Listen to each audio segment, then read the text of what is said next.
블루캠프 오늘은 오랜만에 한준호 민주당 의원과 함께하겠습니다. 어서 오세요. 네, 오랜만에 뵙습니다. 오랜만에 인사드립니다. 네. 잘 지내셨죠? 네.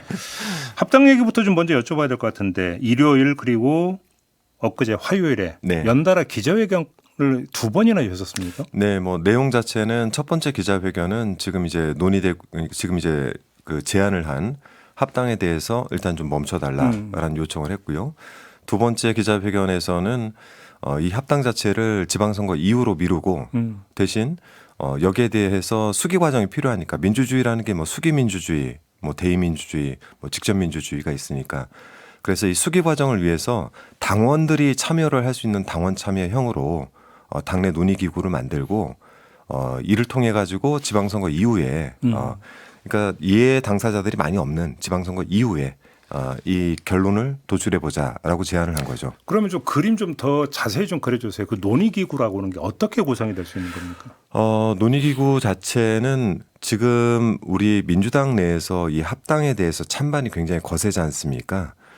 그런 것들을 다 받아들일 수 있도록 참여하는 사람들을 지금 저희가 어쨌든 참여 구조도 1대1로 지금 바꿔놓은 상태이기 때문에 당원들께서 참여를 할 수 있도록 플랫폼을 열어놓고 온라인 기구라고 생각합니다. 온라인 기구도 될 수 있고 그것을 같이 논의하는 뭐 물리적 기구도 만들 수 있고요. 네네네. 그거는 이제 좀 저희가 논의를 해봐야 되겠지만 그러면 오프라인 기구로 한정을 하면 네. 거기에 그러니까 찬반 의견을 갖고 있는 의원들도 참여를 하고 그렇죠. 그다음에 당원들도 참여를 하고 맞습니다.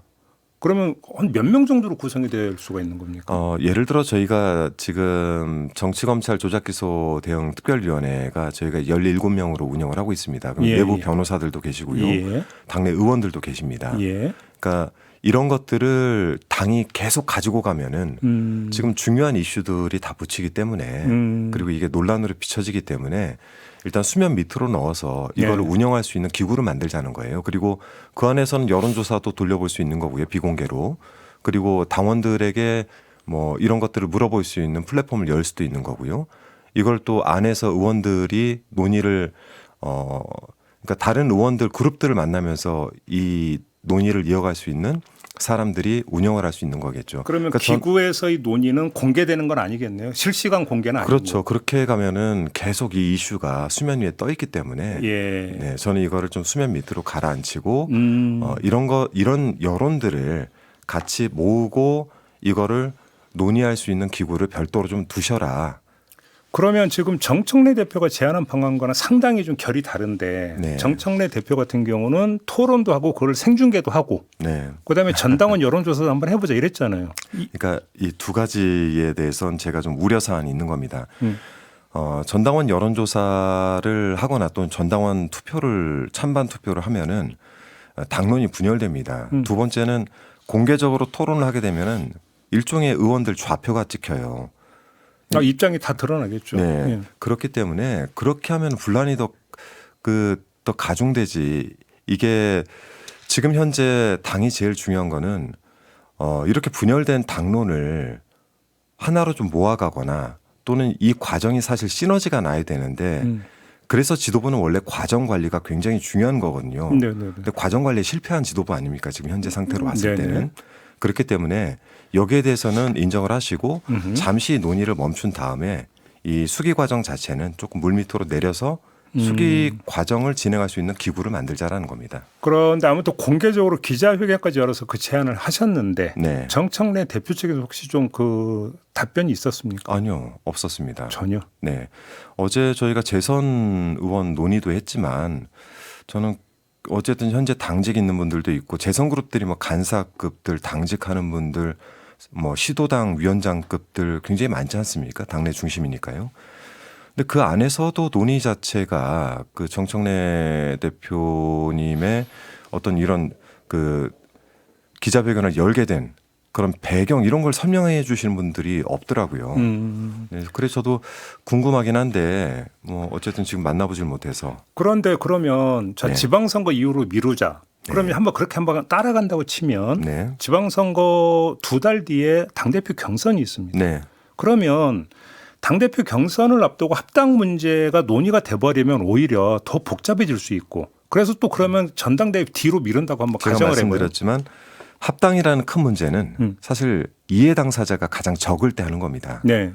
그렇게 따진다면 전당대회를 앞두고 합당을 진행할 수는 없겠죠. 전당대회 끝나고 그럼요. 그 이제 시점은 근데 네. 그러면 전당대회에서 새로 뽑힌 대표 입장에서는 네. 내가 좀 뭔가 그 권한을 행사하면서 당을 좀 이끌고 싶은데 네. 당선되자마자 합당 논의에 휘말려 가지고 오히려 그러니까 자신의 어떤 뭐랄까 권한이라든지 장악력이라든지 이런 게 떨어져 버리는 걸 바랄까요? 그러면 그래서 제가 이제 항상 얘기하는 게 합당을 전제로 이야기를 하면 이제 이러한 대화가 이루어지지만 근본적인 건 지금 이 시점에 왜 합당을 제안했고 네. 이 합당을 왜 해야 되는가에 예. 대한 물음도 있는 것 아니겠습니까? 그러니까 그런 논의들이 지금 전혀 없는 상태에서 합당 제안을 하니까 합당을 해야 되는구나라고 생각을 하고 들어가면 이제 이러한 논의로 빠져버리고. 그러니까요. 그렇죠. 그래서 제가 지금 이제 그 정청래 대표께 묻는 건 왜 지금 이 시점에 제가 그래서 지금 우리가 정부 출범한 지 8개월 정도밖에 되지 않고 현재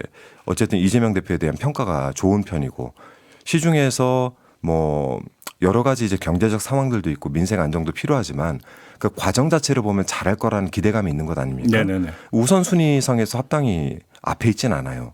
두 번째는 왜 이 시기인가? 그리고 이 시기에 왜 합당 제안을 하는데 독단적으로 저렇게 해서 절차를 무시했는가? 이 문제를 제기하고 있는 거죠. 그러면 의원님의 자가 진단이 좀 궁금한데 네. 왜라고 생각을 하셨어요? 글쎄요. 저는 모르겠습니다. 이게 그래서 그 행위 자체에 대해서 해석들이 분분한 것 아니겠습니까? 뭐 여러 가지 썰이 있죠, 사실. 네. 예. 그런 거를 의심받을 수밖에 없는 거죠. 그런 썰이. 네, 그래서 본인을 위해서도 지금 이 과정 관리가 안 된 상태에서 이렇게 지른 합당 제안에 대해서는 일단 걷어들이고 네. 이게 진짜 필요하다고 한다면 수기 기구를 만들어서 뭐 당원과 의원과 함께 논의를 해가는 그런 구조를 만들어 놓는 것 자체는 나쁘지 않다라고 제가 그 두 번째 기자회견에서 제안을 한 거죠. 그리고 이렇게라도 한번 해보셔라. 한번 좀 각을 돌려서 네. 이런 질문을 지금 이제 경기지사 도전을 선언을 하셨잖아요. 네. 그런데 그러면 이제 막 그러면 유권자들 많이 만나실 것 같은데 네. 합당 문제가 이렇게 불거져 버린 상황에서 네. 전과 후를 비교를 하면 어떤 점이 좀 달라졌습니까? 글쎄 제가 첫 번째 기자회견을 일요일에 했어요. 왜냐하면 사실상 뭐 저희 이제 언론에 일했던 사람들 입장에서는 다음날 월요일부터 벌어질 일들에 대해서 일요일에 기자회견을 하게 되면은 어쨌든 이슈들을 가지고 시작을 할 수 있기 때문에 하는데 그리고 나서 여기에 대해 반응이 어떨까라고 해서 그날 저녁 오후 8시에 라이브 방송을 일부러 공지를 했어요. 유튜브 라이브를. 근데 그날 유튜브 라이브 방송에 근 7천여 분이 들어오셨어요. 저는 동접자로. 네. 동접으로 7천여 분이 들어왔습니다. 6,600 이상. 제가 그래서 약간 거기서 놀랬고 두 번째는 제가 그 유튜브 상에서 라이브를 한 30분 딱 진행을 했는데 그때 댓글 상황을 볼 거 아닙니까? 압도적으로 합당 반대 여론이 상당히 높았어요. 두 번째는 그날 이후부터 이제 문자 오는 상황들을 보면 저는 이제 문자 폭탄이 올 거라는 건 예상은 했지만 예. 네, 여기에 대해서 오는 문자들이 오히려 제 논리를 지지하는 분들의 문자가 많습니다. 그래서 그래요? 초선 그룹들의 의원들 모임, 재선 그룹 의원들 모임에서도 비슷한 현상들은 있습니다. 다른 의견도 비슷하게 겪고 있어요. 그러면 지금 당원의 어떤 기층, 네. 당원의 어떤 그 여론은 오히려 지금은 아니다라는 게 더 대세다 이렇게 파악하고 있습니다. 왜냐하면 저희가 12.3 비상계엄을 겪고 어렵게 윤석열을 탄핵하고 이재명 대통령이 쉽게 당선된 게 아니지 않습니까? 중간에 사법부에서 파기환송시키면서 굉장히 어렵게 당선이 됐단 말이에요. 그리고 나서 지금 하는 거는 굉장히 잘하고 있다. 다만 지금은 가능성이 잘하는 것이지 결과적으로 잘한 결과들을 막 내고 있는 건 아니지 않습니까? 성과 얘기하는 거죠. 그렇죠. 예. 근데 이 상태에서 여당이 할 일은 잘할 수 있는 대통령을 지원하는 겁니다. 그리고 개혁 입법들을 통해 가지고 다시는 12.3 비상계엄 같은 또는 윤석열 같은 대통령이 나타나지 않도록 법안으로 저희가 개혁 입법을 해 나가야 하는 이 두 가지 과제를 놓고 지금 저희가 집중을 해야 되는데 왜 갑자기 합당이 나와서 이 모든 이슈를 덮냐. 특히 제안했던 그날이 코스피 5천 달성하는 날 아니었습니까? 이슈가 다 죽었죠. 그래서 이런 부분에 대해서 당원분들께서도 상당한 우려를 하고 계시는 것 같습니다. 하나 더 여쭤볼게. 이제 엊그제 중앙위원회에서 1인 1표제가 가결은 됐습니다만 찬성률이 이제 이전보다 떨어졌다라는 거잖아요. 그러니까 참여율과 찬성률을 보면 52% 정도 되는 거죠. 그렇죠. 네. 그런데 이제 그럼 찬성률이 떨어진 배경으로 결국은 이 그 합당 추진에 대한 반감이 깔려 있다라는 분석이 있었는데 동의하십니까? 그 분석이 저는 동일합니다. 왜냐하면 1대1에 대해서 반대를 하는 분들은 거의 없어요. 이거는 우리 당이 가야 될 방향이고 이재명 대표 당시에도 저희가 상당히 많은 수기와 그리고 진짜 진행을 해봐서 20대 1까지 저희가 바꿔보지 않았습니까? 네. 그런데 지금 현재 정청래 대표 지도부, 뭐 정청래 대표에 대한 지금 현재 경고를 주기 위해서 저는 반대표가 나왔다라고 보는 거죠.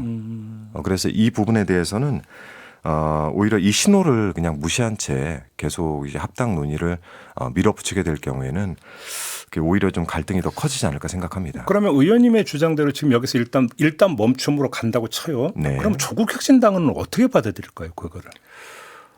근데 저는 제 생각에는 뭐 전 어쨌든 민주당 의원이고요.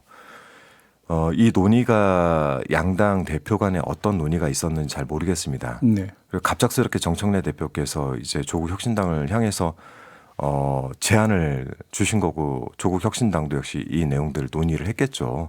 근데 이 멈추는 것과 조국 혁신당이 어떻게 반응할지를 저희가 생각할 거는 아니라고 봅니다. 그것까지 고려할 건 아니다. 지금 현재는 왜 그러냐면 네. 제가 며칠 전에 그 신장식 그 조국혁신당 의원하고 인터뷰를 했는데 이분은 이 지금 나타나는 형국이 썸 타다가 지금 김치 싸다고 맞는 꼴이다라고 비유를 하면서 이 상태로 이렇게 가버리면 오히려 네. 당원들 간에 감정만 상한다.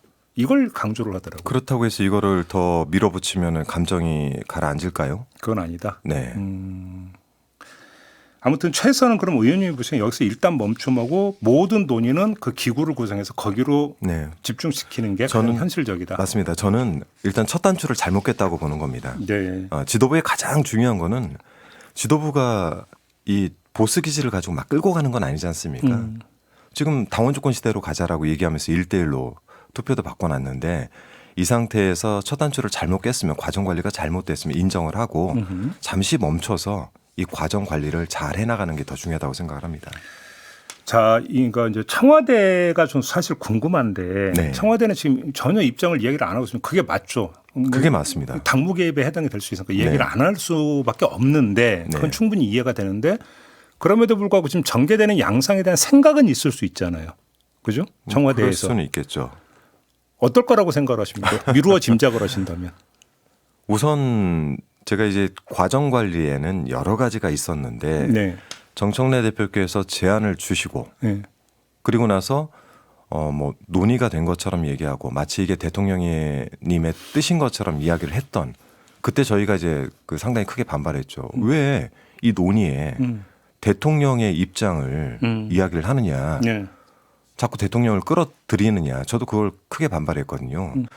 그러니까 이건 당무 개입이 될 수 있기 때문에 굉장히 위험한 발언을 하신 거예요. 그래서 저는 이 당대 당 간의 통합 문제에 청와대 입장, 대통령의 입장을 묻거나 끌어들이는 것은 굉장히 부적절하다라는 입장입니다. 그런데 왜 이 질문을 드리냐면 우상호 전 정무수석은 네. 저희 인터뷰에서도 그렇고 다른 인터뷰에서도 그렇고 네. 뭐라고 했냐면 수개월 동안 관련 이야기를 진행을 해왔다. 그거는 당대당 간 해왔다는 얘기인가요? 그러니까 자신이 정무수로 있으면서 정청래 대표하고도 이야기를 했고 조국 네. 대표하고도 이야기를 했다고 공개된 인터뷰에서 얘기를 했기 때문에 지금 질문을 드린 거거든요. 뭐 그건 정무수석은 어쨌든 양당 대표들을 만나는 위치에 있기 때문에 뭐 만날 때 그러한 논의가 있었다라는 얘기를 들었거나 뭐 그거를 중재하거나 하지는 않으셨을 텐데요. 그렇게 주도하거나 추진한 건 아닐 거다. 이 그럼요. 말씀. 그 정무수석이란 자리가 그럴 수 있는 위치가 아닌데. 알겠습니다. 네네. 모신 김에 네. 저 경기도지사 이제 도전 선언하셨잖아요. 네네 그렇습니다. 되게 자신은 있으십니까? 자신감을 가지고 하고 있습니다. 자신감을 가지고 네, 하고 계십니까? 대통령으로부터 감사패 받으셨죠. 네, 1호 감사패를 받았습니다. 근데 왜 받으신 거예요, 감사패는?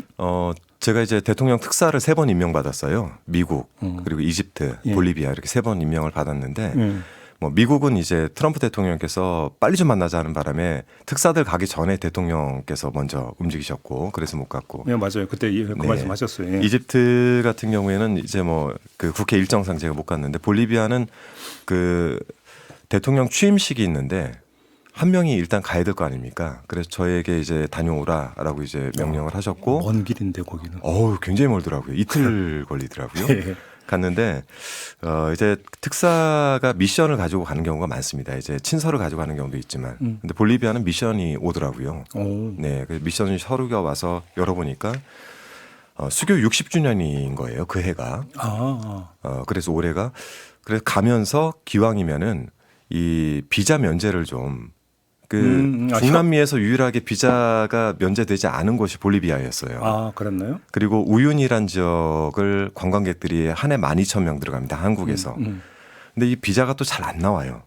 그래요? 네, 그래서 대사관 측과 외교부도 많이 노력을 했는데 쉽지 않으니 정권이 바뀐 틈을 타서 한번 논의를 해보자. 그리고 대통령 특사니까 한번 더 힘을 줘서 얘기해달라라고 해서 했는데 이상하게 부통령과 이야기가 잘 되더라고요. 경제 협력을 하자는 얘기에 제가 경제 협력을 하려고 우리가 가려면 2주가 걸린다. 비자 받는데 들어가는데 그러니 비자를 면제해 주시면 좀 더 빠르게 우리가 드나들 수 있으니 먼저 좀 해달라라고 했는데 그게 3주 만에 답이 온 거죠.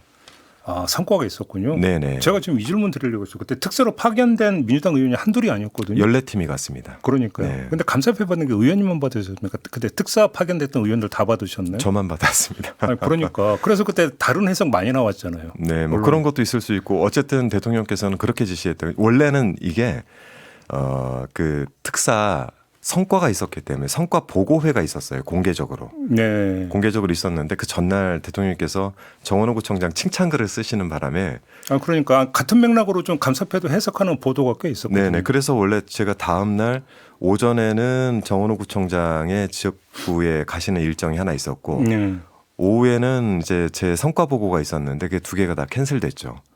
그래요. 혹시 그래서 감사표로 대체가 됐습니다. 감사표 못 받은 다른 의원들은 안 삐지셨나요? 그건 제가 알 수가 없고. 네. 그래서 그래요? 그런 이제 뭐 해석들이 기사가 많이 나왔죠. 네. 그렇죠. 그러니까 네네, 그래서 네. 기사가 많이 나왔다는 말씀에 이제 그 별로 부인하고 싶지 않다는 뜻을 깔고 지금 하시는 말씀인 거죠. 뭐 그렇게 해석해 주시면 감사하죠. 그러면 네. 지금 의원님 본인 스스로 지금 어차피 이제 권리당원들이 상당히 중요하잖아요. 네, 맞습니다. 어필 포인트가 뭐라고 보시는 겁니까? 저는 한 세 가지인데요. 일단 저는 그 이재명 대통령님과 4년간 실용주의란 정치 활동을 같이 했고 네. 그 이재명 정부 성과를 저는 경기도에서 완성을 시켜야 된다고 보거든요. 근데 대통령님과 저는 항상 그렇게 발을 맞춰 와서 일을 했습니다. 네. 그래서 누구보다도 대통령의 생각을 잘 읽을 수 있고 네, 그런 부분들을 실현할 수 있는 사람이다. 두 번째는 어쨌든 경기도를 이해해야 되는데 지금 후보 중에서 경기도에서 가장 오래 살고 오랫동안 정치를 했던 건 저이죠. 지역구가 바로 이 상암동 옆이시잖아요. 네, 맞습니다. 그렇기도 하고 저는 이제 화성 평택에서 자랐고 예. 네, 부천에서 이제 신혼생활도 했기 때문에 전반적인 이해도가 좀 높고 세 번째는 어쨌든 경기도가 31개 시군으로 굉장히 넓은 지역이라 어쨌든 좀 젊은 분들이 활동력. 많이 당선이 됐었습니다. 에너지가 좀 네, 있는. 에너지가 많이 필요하죠. 알겠습니다. 관련 얘기를 좀 나중에 또 따로 모시고 선거 네네. 얘기를 좀 하도록 하고요. 네, 감사합니다. 오늘은 좀 이렇게 마무리하겠습니다. 네. 고맙습니다. 네, 고맙습니다. 네, 한준호 민주당 의원과 함께했습니다.